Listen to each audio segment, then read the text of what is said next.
이번 주에는 나라 안팎에 큰일이 많은 거 알고 계시죠? 모레 화요일에 대망의 북미 회담을 시작으로 해서 수요일에는 지방선거일, 목요일에는 러시아에서 월드컵이 시작됩니다. 국내외적으로 중대한 일이 벌어지는 이때에 유달리 제 눈에 들어오는 꽃이 있습니다. 아마도 여러분도 그러실 것 같은데요. 여느 때보다도 올해 들어서 너무너무 예쁘게 핀 꽃입니다. 바로 장미입니다. 올해 장미가 참 성한 계절이라고 합니다. 여기저기 송이송이 얼마나 탐스럽게 피었는지 모릅니다. 색깔은 또 얼마나 예쁜지 눈이 부실 정도입니다. 감사절에 우리가 즐겨 부르는 보험송가 중에 길가에 장미꽃 감사, 장미꽃 가시 감사하는 구절이 우리의 심금을 울리지 않습니까? 국내외에 중요한 일들이 벌어진 이때에 하나님은 아름다운 장미꽃을 통해 새로이 펼쳐질 새 역사를 보여주시는 것 같습니다. 오늘 본문은 핍박과 고난의 시대를 배경으로 하고 있습니다. 사도행전 12장 1절 2절의 말씀에 보면 그때에 헤롯 왕이 손을 들어 교회 중에서 몇 사람을 해하려 하여 요한의 형제 야고보를 칼로 죽이니 했습니다. 예수님과 제자들이 교회를 세워가시던 때가 추후 30년에서 40년경입니다. 이때는 유대 땅이 로마의 지배하에 있었죠. 로마는 유대를 다스리기 위해서 헤롯이라고 하는 사람을 왕으로 세웠습니다. 역사적으로 이 헤롯은 에돔 사람인데 에돔은 유대 민족과 사이가 좋지 않았습니다. 그래서 헤롯은 유대인들에게 잘 보이려고 굉장한 예루살렘 성전을 지었던 그런 사람입니다. 이 헤롯 1세 혹은 대헤롯이라고 불리는 이 사람이 죽게 되었을 때 그 아들들이 왕위를 잇게 되지요. 헤롯 아켈라오, 헤롯 안디바스, 헤롯 필립이 이 세 아들입니다. 이들이 땅을 나누어 다스립니다.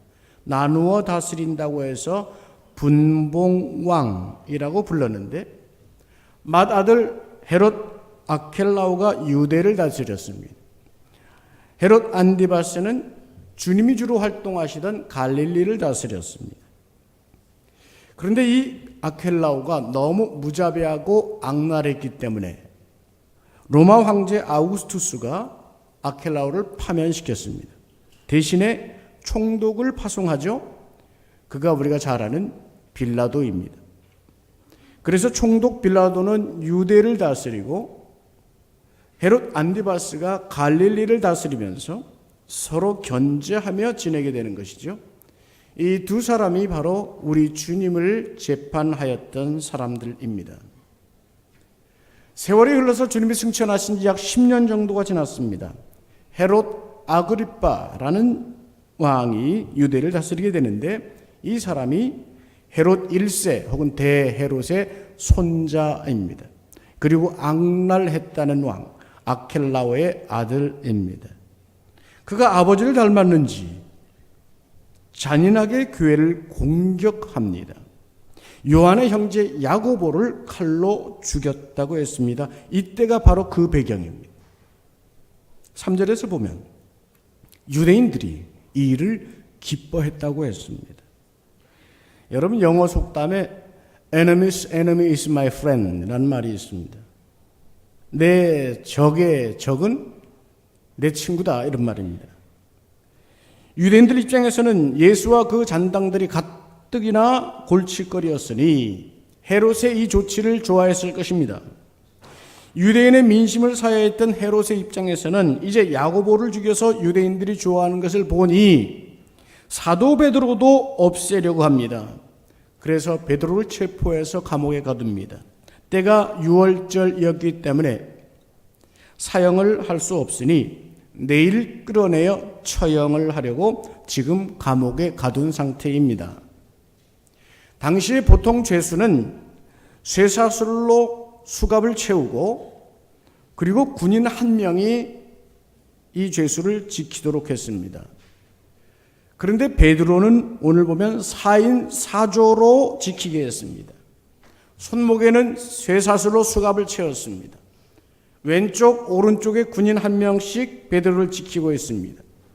이 감옥 안에서 2명이 지키고 감옥 밖에 또 2명이 문을 지키고 있습니다. 그야말로 물 셀 틈 없이 지키고 있습니다. 여러분, 이 위기에 어찌하면 좋겠습니까? 성경은 기록하고 있습니다. 이에 베드로는 옥에 갇혔고 교회는 그를 위하여 간절히 하나님께 기도하더라. 여기 대치되어 있는 2 그룹이 있습니다. 한 그룹은 헤롯이라는 권력입니다. 칼과 감옥과 군사력을 포함한 공권력입니다. 다른 한편은 힘이 없습니다. 지금처럼 인권이니 탄원이니 고소니 할 권리도 없이 숨어서 예수님 한 분 믿고 있는 그룹입니다. 그들이 할 수 있는 일은 오로지 하나, 기도뿐입니다. 베드로가 갇혀있는 것을 보고 교회가 베드로를 위해 기도합니다. 여기 본문에 간절히 기도했다는 말, 이 말은 우리 주님이 겟세마네 동산에서 간절히 기도하실 때 땀이 빗방울같이 되었다는 그 간절함의 기도를 뜻합니다. 자, 여러분, 이제 승부는 어떻게 될까요?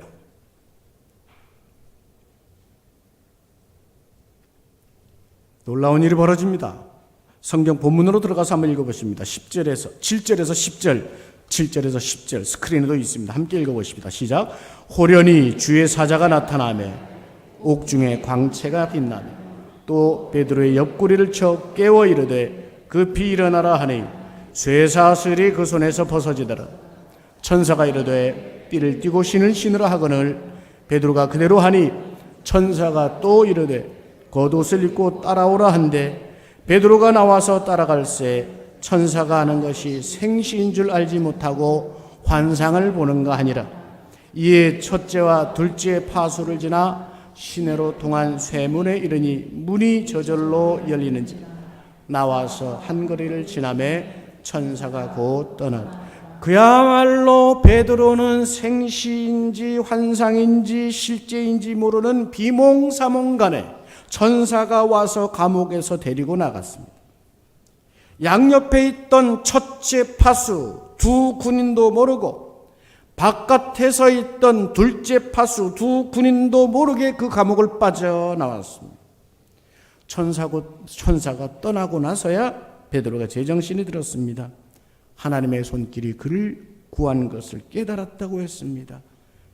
본문에는 이렇게 기록되죠. 내가 이제야 참으로 주께서 그의 천사를 보내어 나를 헤롯의 손과 유대 백성의 모든 기대에서 벗어나게 하신 줄 알겠노라. 얼마나 감격스러웠겠습니까? 부지런히 성도들이 모여있는 곳으로 갑니다. 달려가서 문을 두드리니 로데라고 하는 소녀가 나옵니다. 베드로 사도를 보고 얼마나 좋았는지 안에 있는 사람들에게 달려갑니다. 사도께서 오셨어요. 아마 그랬겠죠. 베드로 사도께서 살아오셨어요. 정말이에요. 사도께서 오셨어요. 나와들 보세요. 얼마나 흥분했던지 문도 안 열고 달려 들어갔습니다. 근데 여기 이상한 일이 있습니다. 베드로가 왔다는 그 말에 안에 있던 사람들의 반응입니다.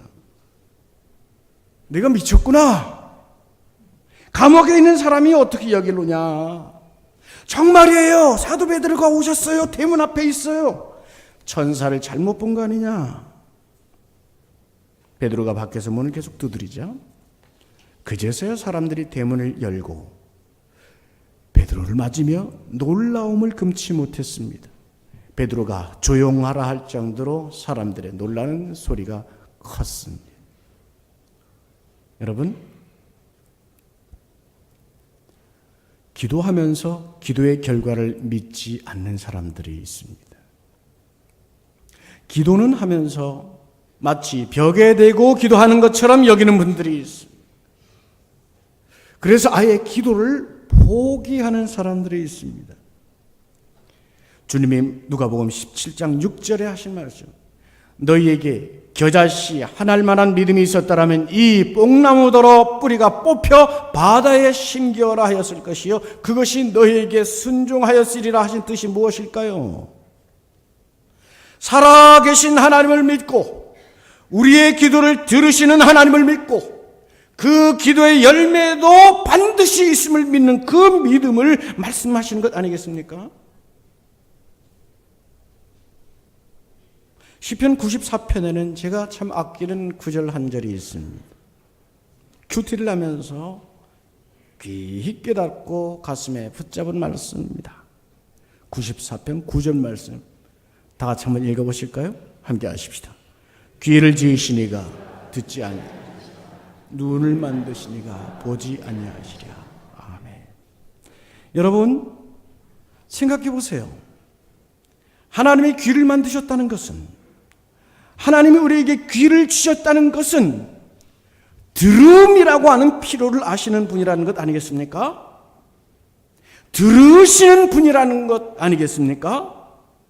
우리의 기도를 들으신다는 분명한 전제가 있는 것 아니겠습니까? 그 열매가 더디 온다고 하나님을 벽창호쯤으로 여기고 있는 그 불신과 오만의 감옥에서 해방되시기를 주님의 이름으로 축원합니다. 결판은 분명히 났습니다. 기도의 응답도 분명히 났습니다. 베드로는 감옥을 나와서 피신합니다. 이제 헤롯은 어떻게 될까요? 하루는 헤롯이 백성들 앞에서 연설을 합니다. 그 모습이 얼마나 멋있었는지, 또 그 음성이 얼마나 멋있었는지, 그 의상도 대단했던 모양입니다. 오죽하면 관중들이 말하기를 이것은 사람의 소리가 아니다, 신의 음성이다 하고 환호를 했다고 했습니다. 당대에 역사가가 있습니다. 요세푸스라는 사람입니다. 이 사람의 기록에 보면 이 헤롯 왕의 옷 전체가 아름다운 옷감, 게다가 휘황찬란한 은으로 장식이 되어 있었기 때문에 아침 햇살을 받으면서 관중들 앞에서 연설을 하자 그 빛을 반사하는 의복과 왕의 권위를 가지고 연설하는 그 모습이 관중들의 마음을 사로잡고도 남았을 것이라고 합니다. 그리고 이어서 요세푸스는 성경의 기록처럼 똑같이 말합니다. 왕은 그들의 환호를 받으며 그들을 저지하지 않았고 꾸짖지도 않았다. 그들의 불경한 그 아첨을 거부하지도 않았다. 결국 하나님 대신의 영광을 받으며 즐기고 있던 바로 그때 하나님의 심판이 그에게 임합니다. 성경은 주의 사자가 곧 치니 그가 벌레에게 먹혀 죽었다고 했습니다. 당시 요세푸스의 기록에는 그가 갑자기 심한 복통이 일어나서 급히 왕궁으로 옮겼으나 그로부터 닷새 후에 죽었다라고 기록합니다. 후세의 한 의학자는 이 죽음의 원인을 당시에 대단히 흔했던, 우리에도 과거에는 흔했습니다, 회충이 헤롯의 몸 안에서 그 장내에 단단한 공 모양으로 꽝꽝 뭉쳐서 그 증상이 급성장폐색증이라는 증세로 죽었을 것으로 추정합니다. 승부는 그렇게 끝이 났습니다.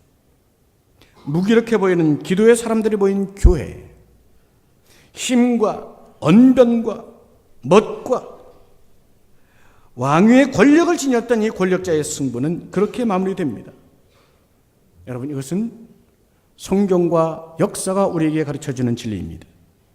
주님의 교회는 무력해 보이나 오늘까지 끊임없이 뻗어내려 왔습니다.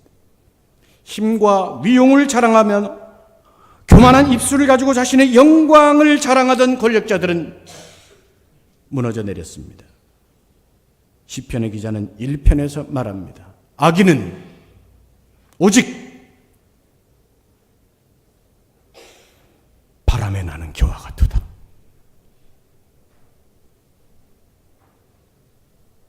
여러분, 고난이 있습니다.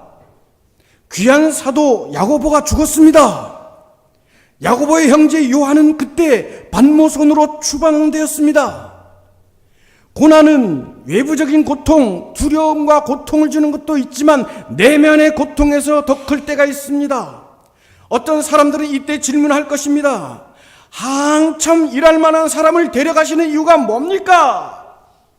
한참 일할 만한 그 야고보를 못된 자에게 죽임을 당하게 하시는 이 사도의 인생은 도대체 무슨 뜻입니까? 야고보는 죽이고 베드로는 살려놓으신 뜻은 또 뭡니까? 우리의 생각으로 납득이 안 가는 사건이나 환경을 만날 때 우리는 내면적으로 고통합니다.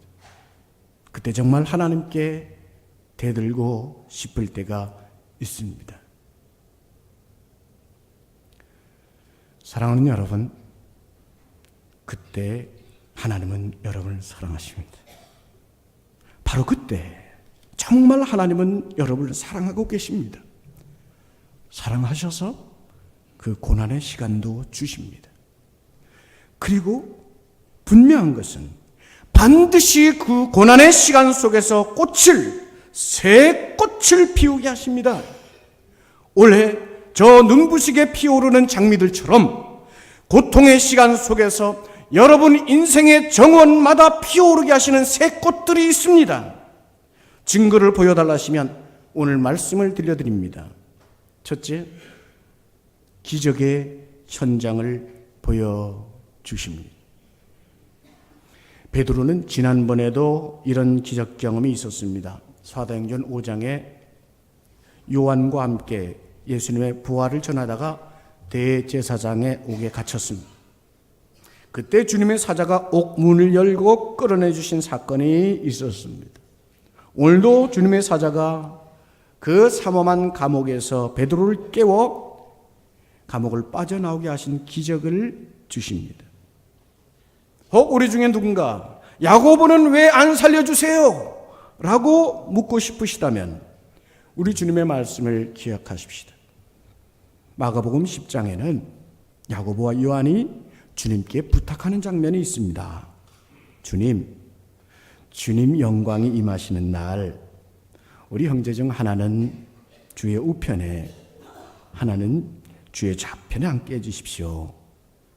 이 부탁을 듣고 주님이 물으십니다. 예수께서 이르시되 너희는 너희가 구한 것을 알지 못하는도다. 내가 마시는 잔을 너희가 마실 수 있으며 내가 받는 세례를 너희가 받을 수 있겠느냐? 그들이 대답합니다. 예, 할 수 있나이다. 그때 주님 말씀하십니다. 너희는 내가 마시는 잔을 마시며 내가 받는 세례를 받을 것이다. 이 말씀이 응답되었던 것입니다, 여러분. 주님의 그 피의 잔을 마시는 영광, 그것을 야고보에게 누리게 해주신 것입니다. 베드로는 왜 살리셨습니까? 사도행전 5장에서도 오늘 본문에서도 사도 베드로에게는 할 일이 있습니다. 말씀 전하는 일이었습니다. 5장 20절에 보면 천사가 베드로에게 가서 생명의 말씀을 전하라 해서 살려줍니다. 오늘 17절 말씀에는 야고보와 형제들에게 이 기적의 사건을 알려주어 전하도록 했습니다. 하나님은 오묘하신 섭리 속에서 가장 선한 일을 하고 계십니다. 그러므로 여러분, 야고보는 억울하게 생을 마친 비운의 사나이가 아니라 천상에서 누구보다 빛나는 이름으로 주님의 영광에 참여한 분입니다. 잠시 후, 얼마 후 그 뒤를 따른 사도 베드로, 또 그의 형제 요한과 더불어서 말입니다. 여러분, 그 기적은 오늘도 우리에게 있습니다. 저와 여러분에게 주님이 쓰시는 기적을 주시는 것입니다. 고난의 시간이 있다면 그 고난 속에서 보여주시는 기적이 있습니다. 어떤 상황에서도, 어떤 고통이 있어도, 어떤 환난이 있어도 반드시 선한 길로 인도하시는 기적을 주시고 우리의 영혼을 이끌어 천상으로 인도하시는 기적을 주시는 것입니다. 이러한 기적이 첫 번째 꽃이라면 두 번째 꽃은 24절에 기록됩니다. 다 같이 한번 읽어보실까요? 시작. 하나님의 말씀은 흥왕하여 더하더라. 아멘. 고난의 현장 속에서 하나님의 말씀은 더 흥왕하여 가고 있습니다.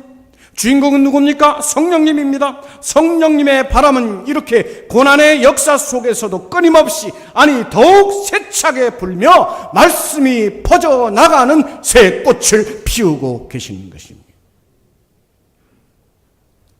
그리고 세 번째 또 하나의 꽃은 25절에서 들려줍니다. 25절 다 같이 한번 읽어보십시다. 시작. 바나바와 사울이 부조하는 일을 마치고 마가라 하는 요한을 데리고 예루살렘에서 돌아오니라. 아멘. 당대의 기근과 흉년이 들어서 교회들이 어려웠습니다. 성령님은 바나바와 사울이라는 사람을 선교사로 세워서 가난한 교회들을 돕는 일을 맡깁니다. 이 두 사람이 성공적으로 선교 사역을 마치고 돌아오고 있습니다. 거기에는 또 하나 새롭게 총망받는 청년 마가를 대동합니다. 베드로가 피신하에 있는 동안 성령께서는 이 새로운 영적 지도자들을 세워가고 계시는 것입니다. 바로 새로운 꽃 아니겠습니까? 그리고 그 꽃은 오늘 바로 여러분들입니다. 고난의 역사 속에서 하나님께서는 여러분에게 인생이라는 새 꽃을 주셨습니다.